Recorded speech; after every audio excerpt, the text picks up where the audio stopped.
My fiancé said, "Stay home with the kids. My family trip is more important."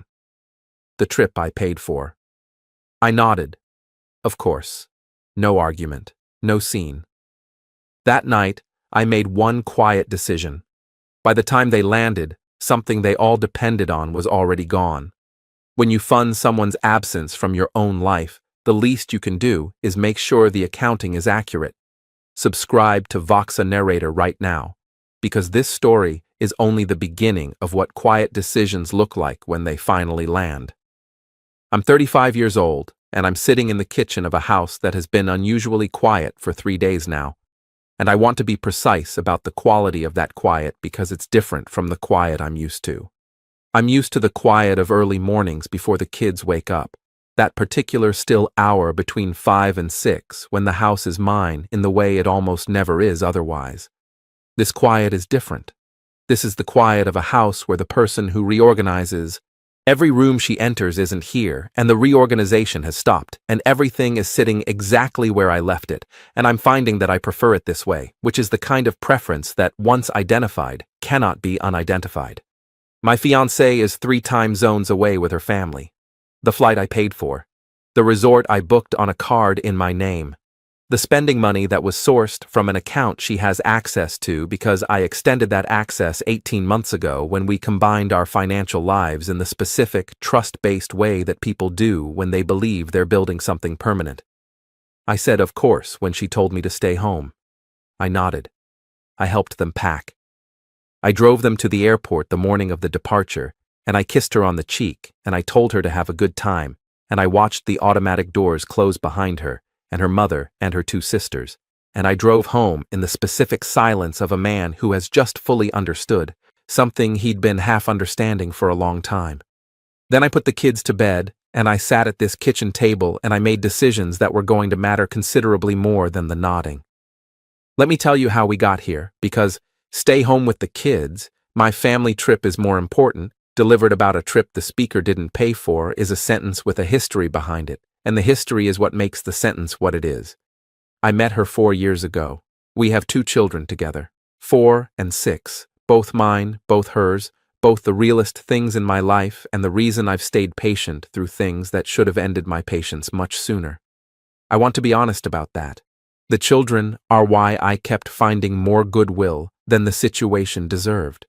Not as a trap or a manipulation, as a genuine calculation about what uprooting a life costs kids at those ages, and whether the things I was tolerating were worth tolerating for the sake of stability. For a long time I believed the answer was yes. I'm revising that belief. The pattern I'm going to describe took time to become visible as a pattern, because each individual instance had a deniable explanation, and I was, for much of the 4 years, applying the charitable interpretation that love encourages. In retrospect, the charitable interpretation was doing a lot of work that accurate observation could have done more honestly. She had a family, a close one by her account, and by the evidence of how much space they occupied in our shared life. Her mother, her 2 sisters, a rotating cast of extended relatives who appeared at significant intervals and were treated as standing priorities regardless of what else was scheduled around them. The closeness was real. I want to be fair about that. I've always wanted to be fair. But the closeness operated with a specific directional logic that took me a long time to name accurately, which was that her family's needs and wants consistently ranked above mine, our children's routines, and the commitments we'd made as a couple, and this ranking was not negotiable, and was presented as an aspect of who she was rather than a choice she was making. In the first year, I accommodated it because new relationships involve learning another person's priorities and adjusting to them. In the second year, I started noting the places where the adjustment was one-directional. By the 3rd year, I had raised it, carefully and more than once, and each time the raising had been met with a version of the same response. Her family was her family. She wasn't going to be made to choose, and my discomfort with the situation said something about my inability to support her rather than something about the situation. The financial dimension became significant in year 2. I'm not going to pretend the finances are the heart of this story because they're not. The heart of this story is about being told to stay home from a trip you paid for, which is a sentence that contains its own complete summary of a dynamic. But the finances are the mechanism through which everything else operated, and the mechanism needs to be understood. I earn well. Significantly better than she does, which is not a judgment, it's a context. When we combined finances, I did so with the assumption that shared meant shared, that the financial foundation I'd built would support us together, both directions, with mutual respect for what it represented and what it required to maintain. What it became, over the following 18 months, was an infrastructure she and her family learned to depend on, while I learned to be grateful for being allowed to provide it. The trip. I need to describe the trip's origin because the origin is where the real character of the thing lives. 8 months ago, her mother mentioned, at a family dinner I'd funded at a restaurant, her sister had chosen that it would be wonderful to do a family trip. Something international, a resort somewhere warm. Her mother and both sisters, a real trip, the kind of thing they'd talked about doing for years but hadn't managed. My fiancée brought it to me that same evening, not as a question, as a plan requiring logistics. It would mean so much to my mom, she said. That sounds like a wonderful thing for them to do, I said, hearing the framing and deciding to test it with accuracy. When are they thinking? When are we thinking? I thought you said your mom and sisters. It's a family trip. We're family. I want to note the specific movement in that sentence. The trip had been presented, 60 minutes earlier, as something her mother and sisters wanted to do. In the time between that dinner and this conversation, it had become a family trip that included me. The inclusion was not presented as an invitation. It was presented as a corrected understanding. What are you thinking in terms of budget? I said. She named a figure. I looked at it for a moment. That's for how many people? Mom, me, my sisters, and you and the kids, obviously. I did the math. It was a significant number. The kind of number that requires planning and allocation and a conscious decision about what else that money could do. I want to talk about this properly before it becomes a plan, I said. It's for my mom, she said, in the tone that meant the conversation was already over and I was the only one who hadn't received the memo. I talked about it properly. The proper talking produced a version of the conversation I'd had before, where the subject became my willingness to support her family rather than the specific logistics of a significant financial commitment. I agreed, eventually, to look at options. Looking at options became researching options. Researching options became booking options. Booking options became a booking, on my card, for 6 people, for 7 nights, at a resort that had been chosen by her sisters and approved by her mother and presented to me as a fait accompli with a price tag attached. I want to be honest, I'd said yes along the way. Each individual step had my nominal agreement. What I want to be equally honest about is that nominal agreement extracted through the specific technique of making every question about the project into a question about whether I loved her family is not the same thing as genuine consent to a large financial decision. The agreement was the path of least resistance through a conversation that had been structured to make any other path feel like a declaration of hostility. I'm not pretending I wasn't complicit. I'm naming what the complicity was complicit with. The trip was scheduled for a Wednesday. The previous Sunday was when she told me I wasn't going. We were at the kitchen table. I keep coming back to this table, which is apparently where all the significant things happen in this house.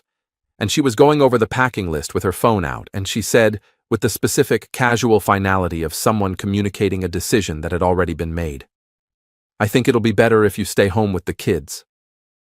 I looked up from what I was reading. I was planning to come, I said. I know, but it's a family thing. My family. The kids would be disruptive at the resort. My mom wants it to be relaxed. Our kids are going to be disruptive at a resort their father paid for. Don't make it about money. I'm not making it about money. I'm making it about the fact that I'm in this family too, and this trip was presented as something we were doing together. My mom is more comfortable without, look, it's just more relaxed without the full household situation. My sisters don't have kids. It changes the dynamic. I looked at her for a moment. Thought about 8 months of planning, the booking on my card, the 6 people whose flights and rooms and resort access I'd funded, the conversation I'd tried to have 8 months ago that had been redirected. You're asking me to stay home from a trip I paid for, I said. You're making it weird. I'm making it accurate. My family's comfort matters. I don't understand why you can't just... She stopped, resorted to the version that had always worked before. If you loved me and my family the way you say you do, you wouldn't make this into a thing. I looked at her.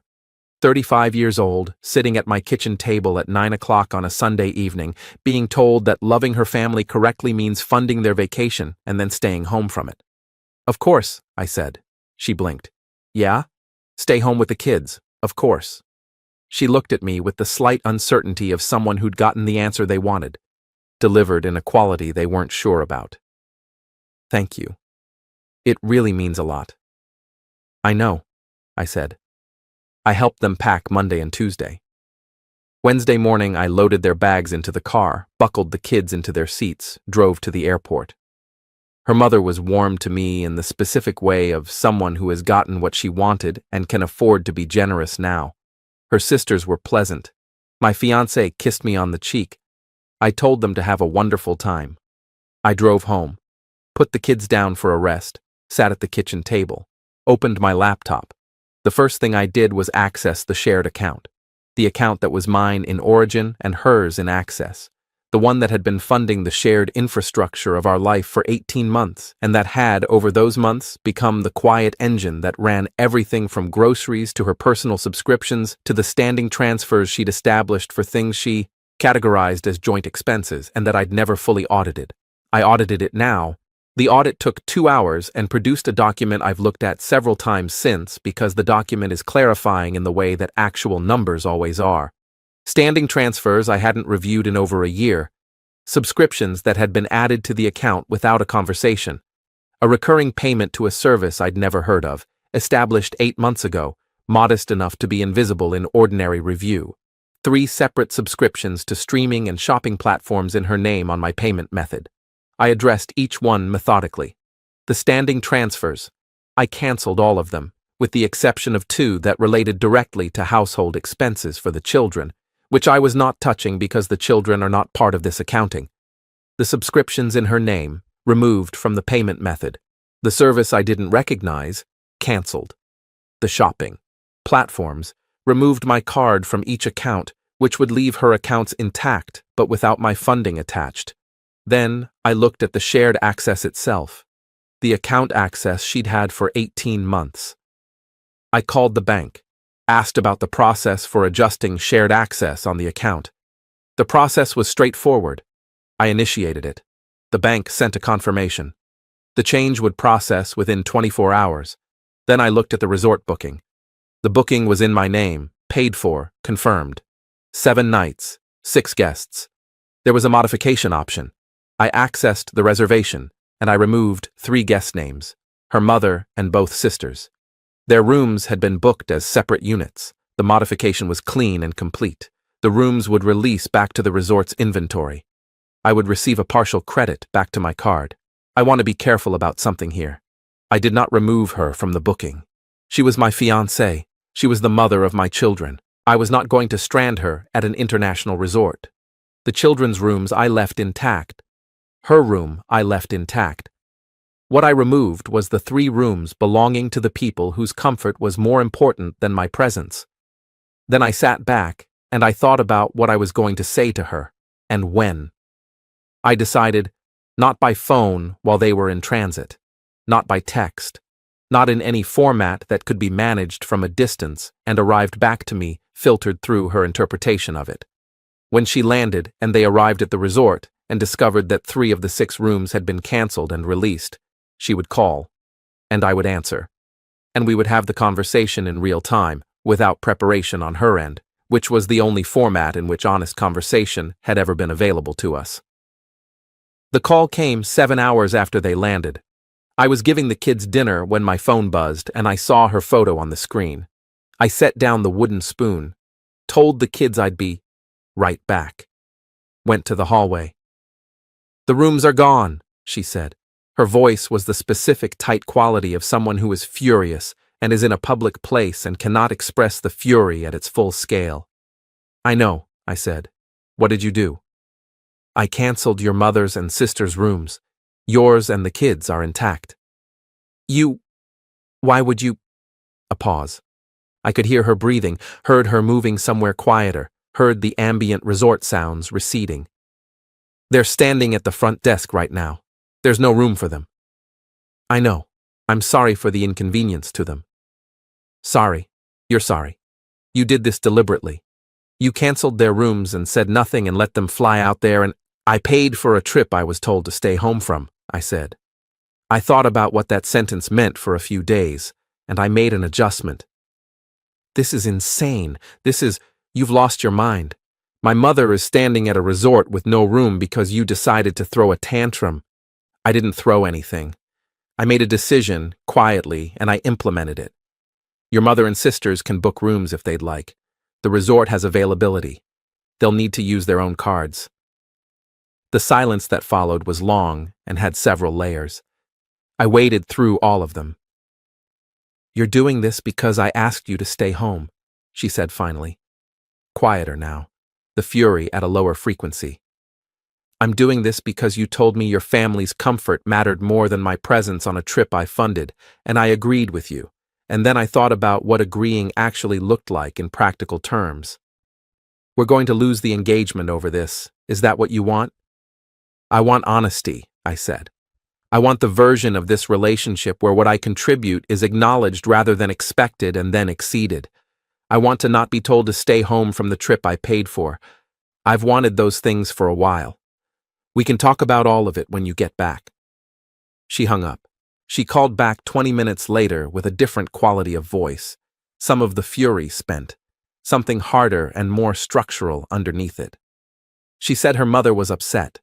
I said I understood and that I was sorry her mother had experienced the inconvenience. She said her sisters were angry. I said I understood and that I hoped they could find rooms at a rate that worked for them. She said I'd humiliated her. I said, you told me to stay home from my own investment. I adjusted the investment to match my presence. I don't think humiliation is the right word for that. I think accuracy is closer. The kids and I have been fine. We made pancakes this morning. We watched something they'd been wanting to watch. We went to the park in the afternoon in the late autumn light that makes everything look amber and real and specific. They slept well, and I sat at the kitchen table and wrote this. The engagement is, as of this moment, in the ambiguous territory between intact and not. She returns in 4 days. The conversation is scheduled by implication. Neither of us has said we need to talk because the last 4 days have been one long ongoing version of that conversation, across time zones, in fragments, and the in-person version is simply its continuation. I have a list, not a grievance list, a clarity list. The things I need to be true for the marriage we've been moving toward to be something I'm willing to move toward. The list is specific and non-negotiable, and was written with the clear-headed attention of a man who has been sitting alone in his kitchen for 3 days with his children and his audit and his reclaimed quiet. Whether she's willing to meet the list is her decision. I've spent 4 years making decisions to accommodate what she needed. This is the first week in 4 years where I've made decisions based entirely on what the situation actually required. It feels like the right kind of quiet. Now tell me something honest. Have you ever paid for something and then been excluded from it? Have you ever funded someone's comfort at the cost of your own dignity? Tell me in the comments. I need to know I'm not the only one who waited too long to say enough. Edit. The comments want to know about her mother and sisters, whether they found rooms, whether they stayed at the resort. Yes, they found rooms at significantly higher rack rates than the early booking rate I'd secured, and they stayed. This information came through a brief message from her middle sister that was phrased as an update, but read as an invoice in waiting. I responded politely and said I was glad they'd sorted it. No further response from the sister. I note this detail not to be satisfied about it, but because the resolution was practical and clean and exactly as inconvenient as the situation deserved to be. Edit 2. Someone asked why I didn't simply refuse to go along with the trip in the first place 8 months ago. Honest answer, because I'd been making the same calculation I'd been making for 4 years, which was that the cost of the accommodation was less than the cost of the conflict that resistance would produce. What changed Sunday night when she told me to stay home wasn't new information about who she was. I had that information. What changed was my assessment of the calculation. The cost of accommodation had, over 4 years, compounded into something that was no longer survivable without losing myself in the process. The trip wasn't the cause. The trip was the place where the number finally came due. If this story moved something in you, if it clarified something you've been carrying, drop it in the comments below. Say the thing you haven't said out loud yet. I'm reading every single one, and this thread is more honest than most conversations I've had in 4 years.